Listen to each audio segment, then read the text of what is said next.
ఈ మధ్య 100 కోట్ల బడ్జెట్ అనేది ఓ ఫిక్స్డ్ ఫిగర్గా మారిపోయింది. మరి ఇది క్రేజ్ అనుకోవాలో, ఫ్యాషన్ అనుకోవాలో, నిజంగా సిచ్యువేషన్ డిమాండ్ చేస్తుంది అనుకోవాలో, మురుగదాస్ మహేష్ సినిమాతో ఇది స్టార్ట్ అయింది. ప్రభాస్, సుజిత్ సినిమా కూడా అంతే. కాస్త 10-20 కోట్లు తక్కువైనా 80 దాకా బడ్జెట్ పెట్టుకునేవి కూడా ఉన్నాయి. ఇప్పుడు ఇంతకీ విషయం ఏంటంటే, దర్శకుడు త్రివిక్రమ్ తను పవర్ స్టార్తో చేయబోయే సినిమాకు 95 కోట్లు బడ్జెట్ ప్రిపేర్ చేసి ఇచ్చాడట. నిర్మాత చిన్నబాబుకు ఈ మేరకు త్రివిక్రమ్ లెక్క చెప్పారట. దాంతో పాటే 120 కోట్ల మేరకు బిజినెస్ లెక్కలు కూడా చెప్పి 20-25 కోట్ల టేబుల్ ప్రాఫిట్ కాగితాలపై చూపించేసినట్లు తెలుస్తుంది. అయితే ఖర్చు మాత్రం ఎట్టి పరిస్థితుల్లోనూ 95కు ఓ 5 అవతలే కానీ యువతల ఉండదని క్లారిటీగా చెప్పేశారట. అదే నిజమే. త్రివిక్రమ్ సినిమా అంటేనే సీన్లో ఒక డైలాగ్ కూడా లేకుండా కెమెరా యాంగిల్లో ఎక్కడో దూరంగా ఉండే మనిషి క్యారెక్టర్ కూడా రోజుకు 50,000 తీసుకునే ఆర్టిస్ట్ కావాలి.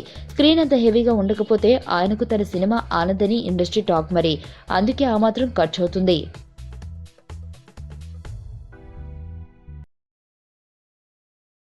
సుబ్బు, నీకు తెలుసా? నాకు ఎర్లీ మార్నింగ్ ఒక కల వచ్చింది. ఏమని? నువ్వు నన్ను జ్యువెలరీ షాప్కి తీసుకెళ్ళి వడ్డానం కొనిచ్చావంట. ఏ టైంకి? మ్మ్, గుర్తులేదు సుబ్బు, 5కి అనుకుంటా. అదే మరి 5కి మీ బాబొచ్చి బిల్లు కట్టినట్టు నాకు కాల్ వచ్చింది.